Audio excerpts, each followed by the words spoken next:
삶에서 정말 놀라운 변화가 시작되는 1월이 되기를 바랍니다. 어제 오전에 우리 맥그룹에서는 3시간 넘게 줌 워크숍 시간을 가졌습니다.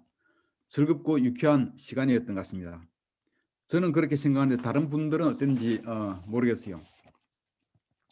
올해 목표와 방향성에 대해서 논의했는데 오늘 말씀도 그 중의 중요한 한 부분입니다. 여러분 각자도 올해의 꿈을 만들고 의욕적으로 달려가는 한 해가 되기를 바랍니다. 오늘 말씀의 제목은 제가 공유를 좀 하겠습니다.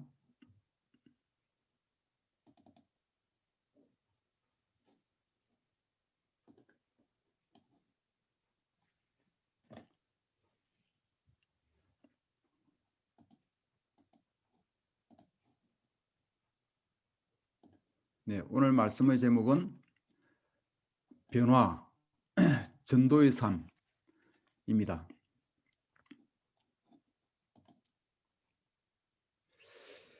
변화, 전도의 삶이 오늘 제목이고요. 포인트는 다음과 같습니다. 불편한 진실, 전도는 제자 삶이다. 즐거운 전도 생활. 이런 포인트의 순서대로 그냥 이야기가 진행될 것입니다.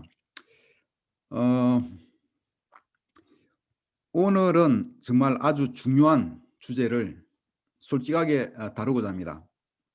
놀라운 변화를 시작하는 계기가 되기를 바랍니다.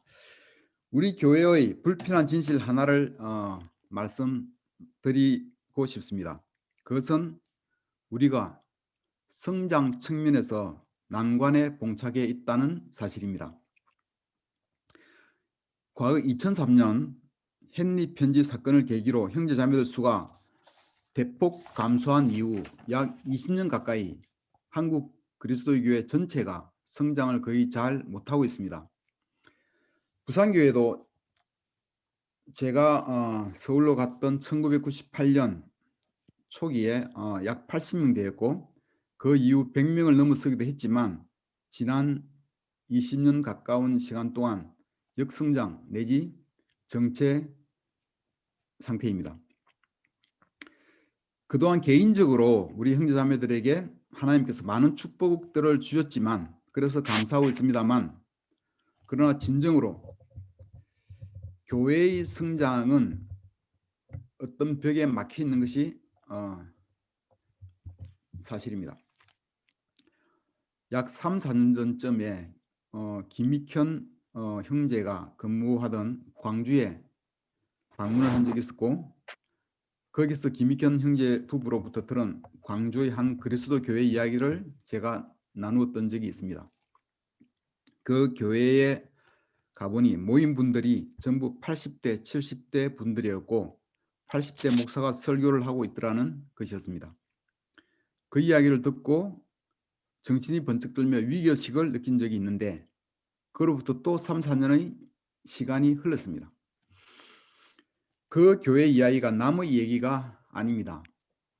우리 교회가 젊은 세대에게 말씀 전하지 않으면 우리도 똑같이 그렇게 될 것입니다.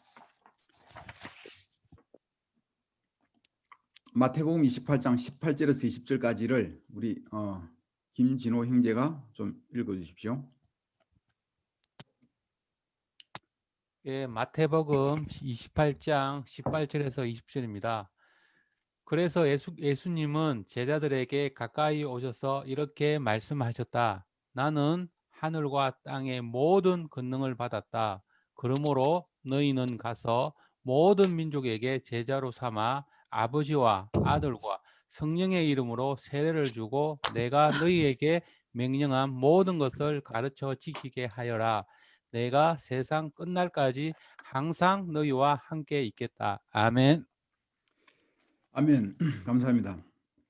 예전에 우리 중 많은 분들이 세례받을 당시에 달달 외우던 성경 말씀입니다. 그렇지 않나요? 지금도 외울 수 있는 분들이 많을 것입니다. 예수님이 마지막으로 주신 지상명령의 사명을 우리는 알고 있습니다.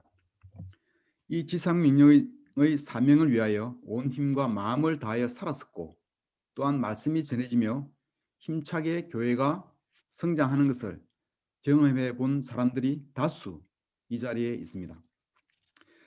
그러나 지금의 현실은 그렇지 않습니다. 성장을 하지 않고 있습니다. 오랫동안 매년 시작할 때마다 비전을 얘기하고 계획을 세우고 했으나 되지 않았고 기도해도 되지 않으니 이제는 겉으로는 몰라도 속으로는 믿음이 떨어지고 의욕도 약해지고 포커스도 많이 약해진 것이 사실입니다. 우리는 때마다 열심히 행사하고 파티를 하고 기빙을 합니다. 함께 놀러가서 교제하고 즐깁니다. 하지만 마음속 깊은 곳에서 뭔가 채워지지 않는 부분이 있습니다.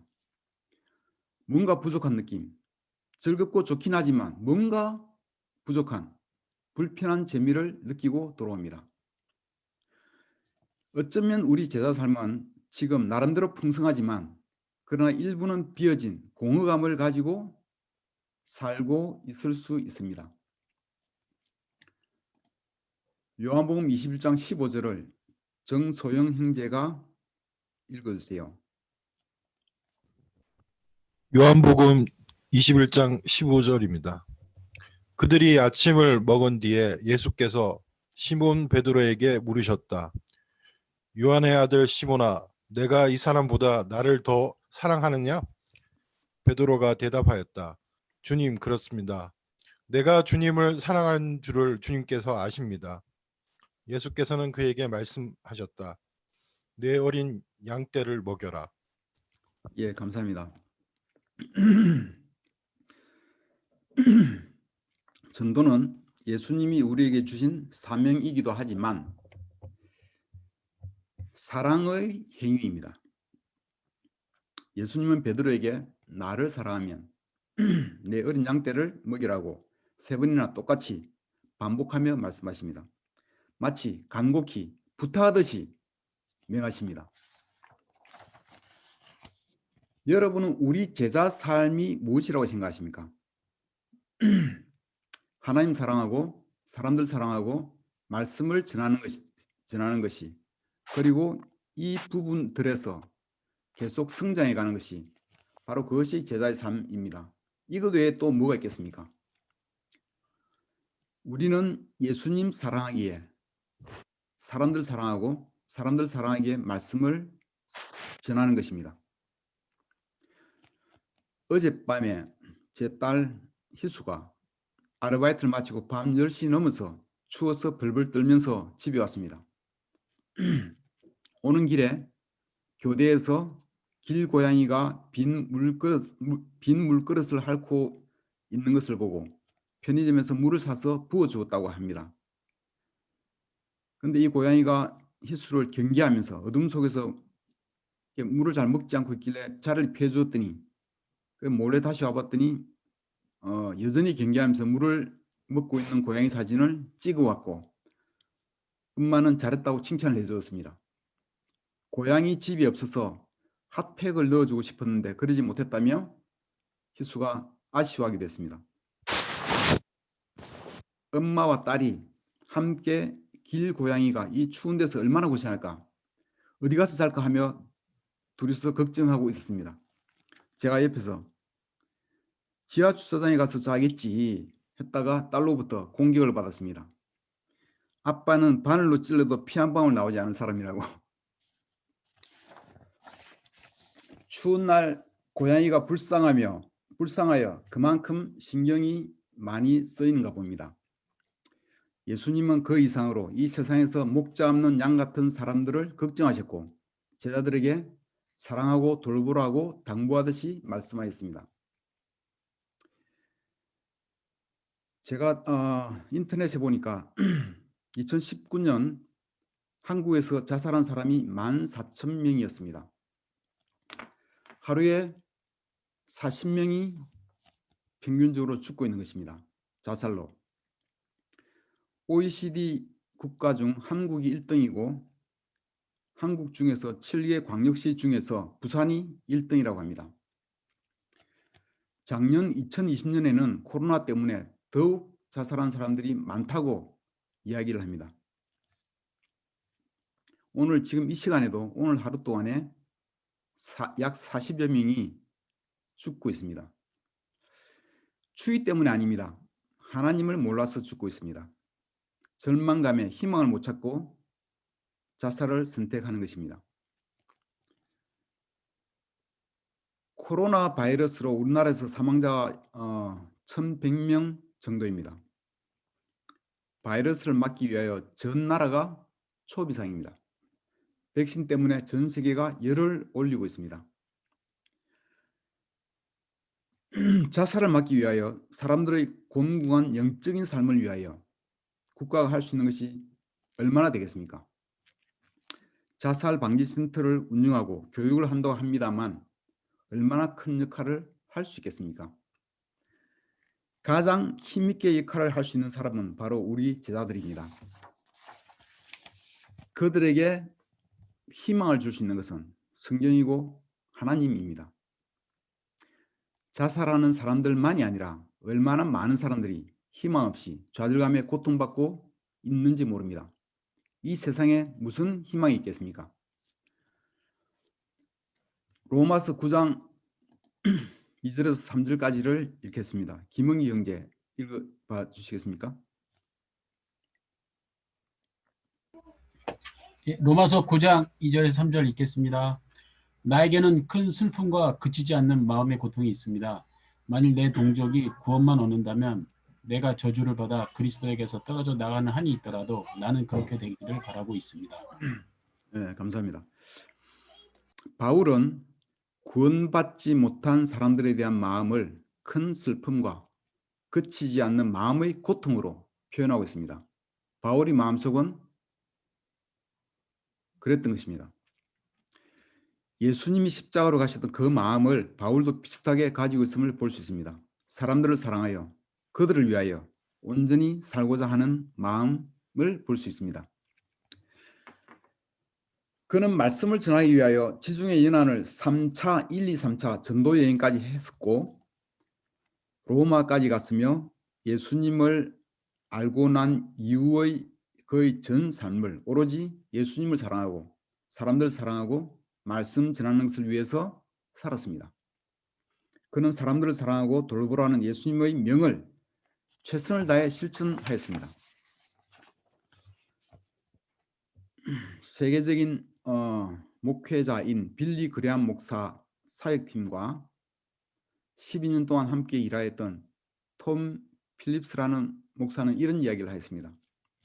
빌리 그레함 목사가 누구를 만나든지 간에 그가 무슨 얘기를 하는지가 궁금하지 않았다고 합니다.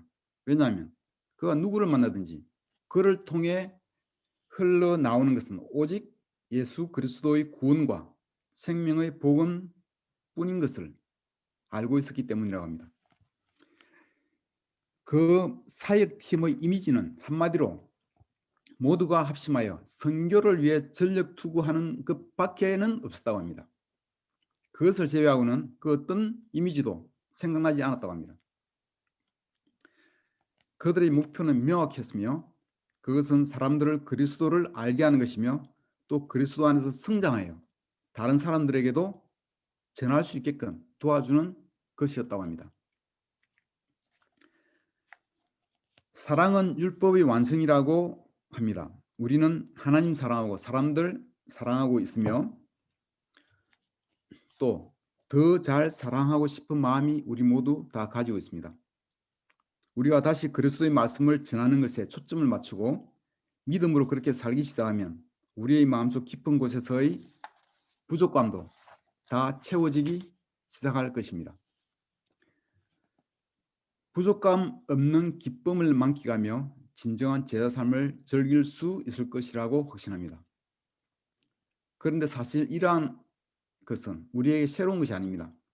초창기에 우리 교회가 열심히 추구했던 바이고 실제로 우리가 많은 부분 그렇게 살았습니다. 지금 일정 기간 뭔가 우리가 동력을 찾지 못하고 있을 따름입니다. 이제 우리의 때가 되었다고 생각합니다. 성장하는 교회에서 배우기 위하여 우리 ICOC 교회에서 여기저기 인터넷에서 듣고 보고 있습니다. 제가 배운 바로는 우리 ICOC에서 성장하는 교회의 특징은 첫째는 하나님의 능력에 의지하는 믿음이고 둘째는 실제로 전도한다는 것입니다. 인도네시아 교회의 설교를 들으면 전도하고 성경 공부하고 말씀으로 삶이 변화하는 사람들의 기쁜 소식으로 도배가 되어 있습니다. 우리의 예전 모습과 똑같습니다. 그들은 변하지 않았어요. 제 나름대로 고민을 하며 전도에 대해 생각하고 의논하고 연구한 결과 아주 단순한 결론을 얻었습니다. 초대하면 사람들이 온다는 것입니다. 초대를 안 해서 안 오는 것입니다. 심은 대로 거두는 것입니다. 다만 어떻게 우리가 전도할까만 생각하고 길을 찾으면 됩니다. 옛날 부산 미션팀이 왔을 때와 지금은 다른 점이 많이 있습니다. 그때는 나이도 어렸고 나이가 제일 많았던 사람이 저였는데 제가 34세였고 대부분이 20대 싱글이었습니다.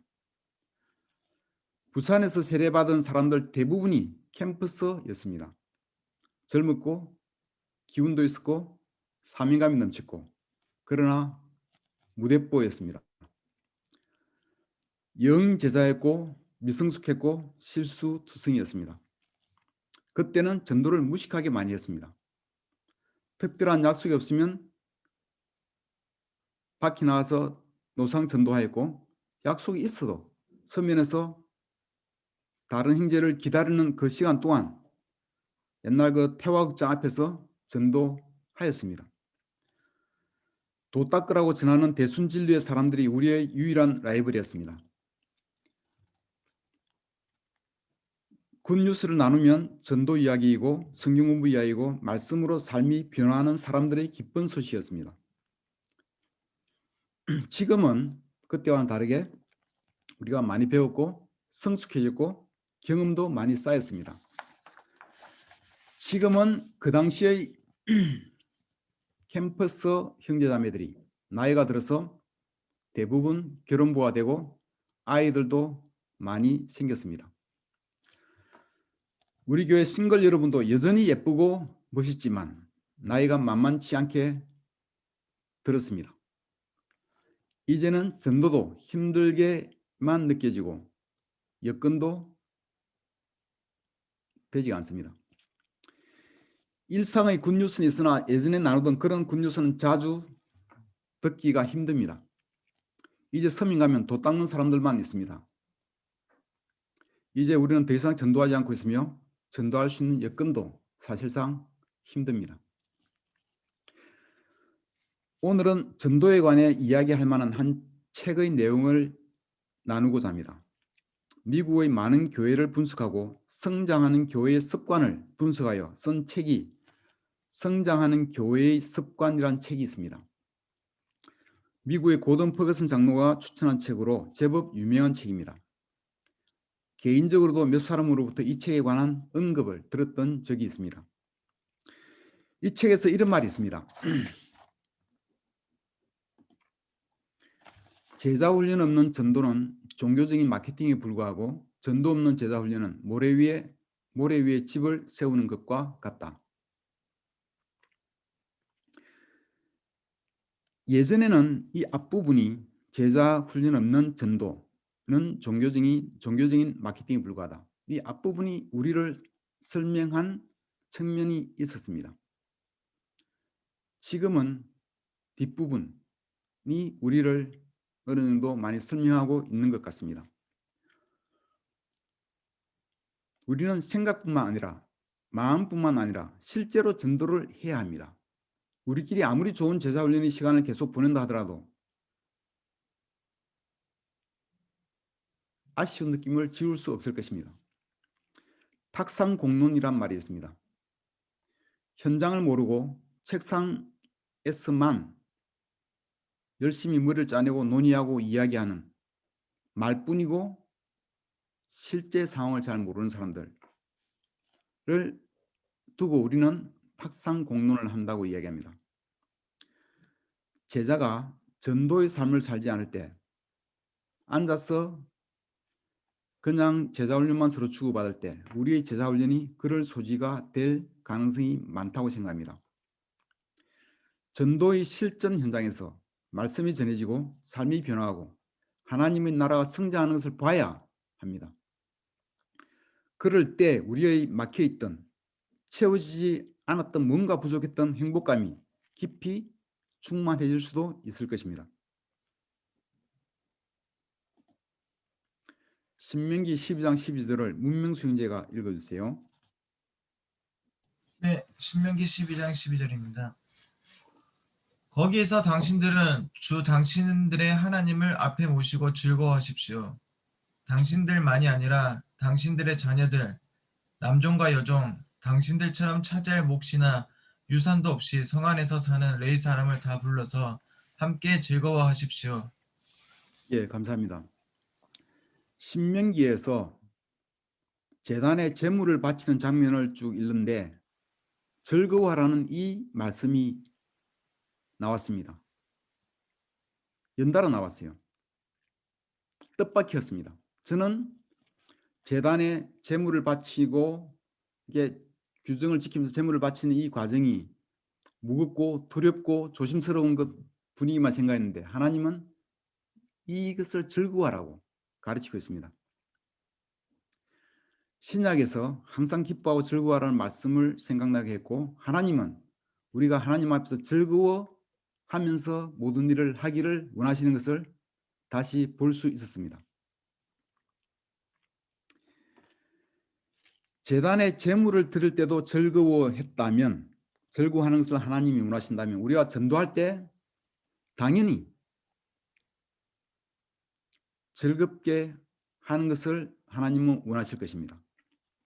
과거처럼 의무감으로 프레셔나 힘들게 전도하는 것이 아니라 즐겁게 전도해야겠다는 생각이 들었습니다. 성장하는 교회의 9가지 습관 책에서는 전도에 대해서 몇 가지 특징적인 것을 이야기하고 있습니다.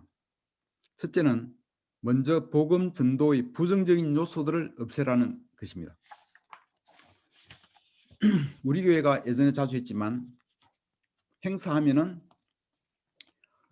한 명당 한 명의 방문자를 데리고자 하고 많이 이야기했습니다. 비현실적인 목표를 제시하는 것을 이 책에서는 금하고 있습니다.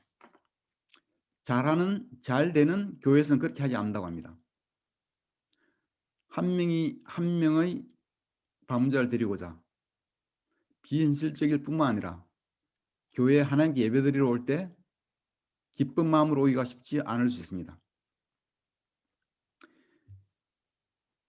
교인들로 하여금 죄책감을 가지게 하는 것은 건강하지 않다고 이야기합니다. 해야만 한다. 의무감도 건강하지 않습니다.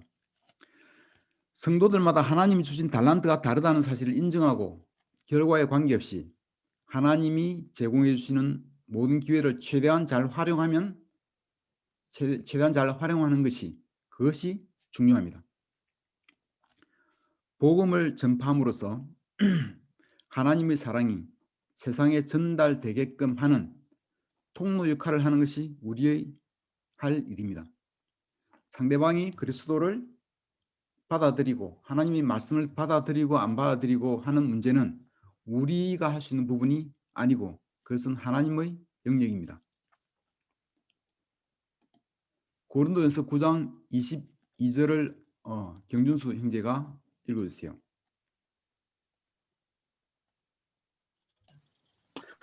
고린도전서 9장 22절 읽겠습니다.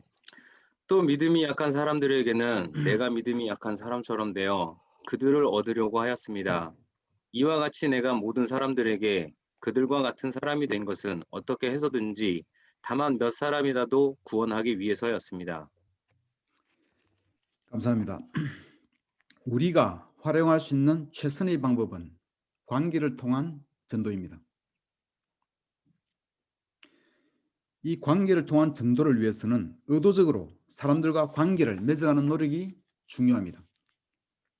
말씀해 보면 바울이 어떻게 했는지 알 수가 있습니다. 왜 그렇게 했는지, 다만 몇 사람이라도 구원하기 위해서였다고. 우리는 직장에서 죄를 짓지 않기 위해서 많이 움츠리는 이런 경향이 있습니다.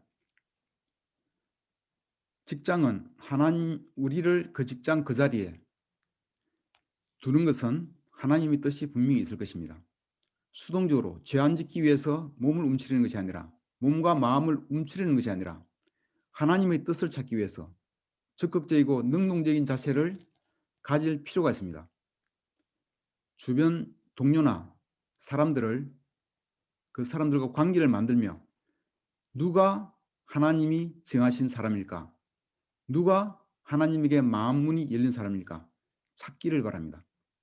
안테나를 세우고 어디를 가나 마음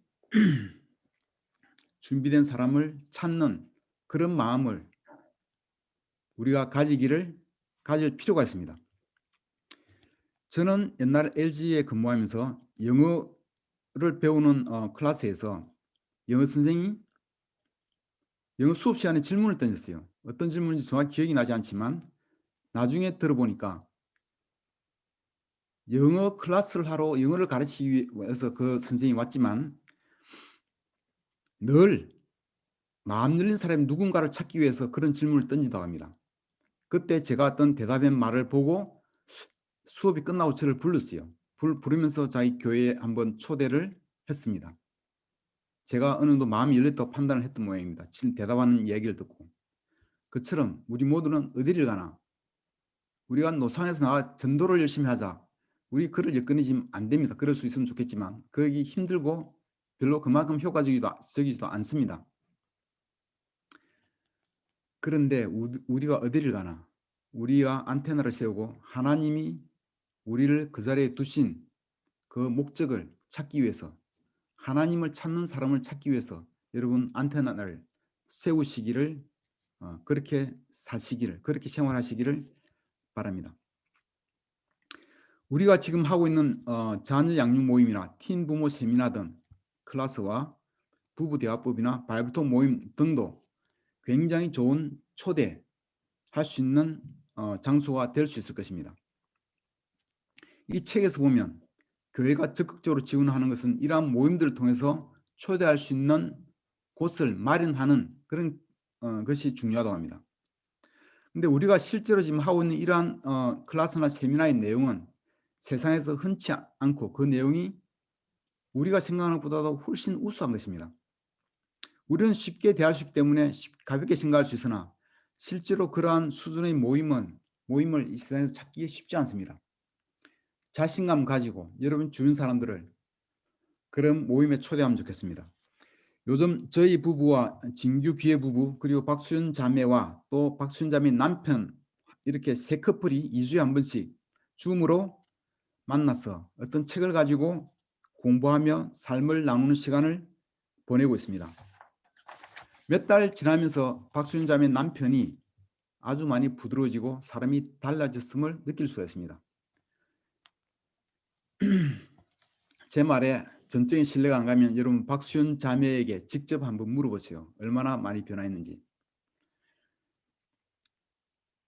또 우리 팀 부모들이 독서방을 운영한다고 합니다. 거기도 방문자와 함께 하고 있다고 합니다.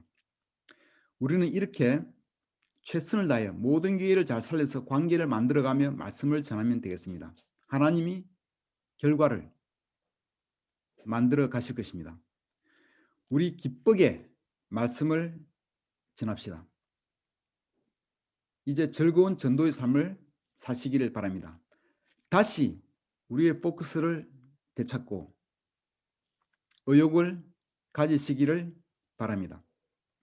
성장하는 교회는 모든 성도들이 전도의 주인의식을 가지고 있다고 그 책에 되어 있습니다. 제가 볼 때 우리 교회는 이미 다 그렇게 다 되어 있습니다.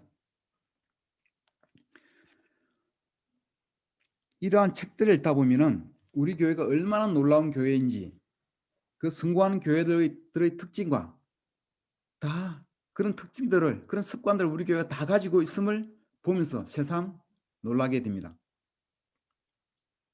제가 형제자매들 만나서 얘기하거나 그들이 하는 얘기를 들어보면 전도를 하고 싶은 마음을 그런 기회를 다들 생각을 하고 있고 그런 사명감과 그렇게 하고 싶은 마음이 있음을 보게 됩니다. 그런데 이게 바깥으로 나올 뭔가 계기를 찾지를 못하기 때문에 많은 부분 자기가 원할 만큼 하지는 못하고 있는 것 같아요. 부분적으로는 많이 하지만 이제부터는 우리 함께 포커스하고 의욕을 가지시기를 부탁합니다. 전도에서 변화함으로 제자 삶의 충만한 기쁨을 회복하고 하나님이 놀랍게 일하시는 것을 목격하는 2021년이 되기를 바랍니다. 아멘. 마치겠습니다. 감사합니다.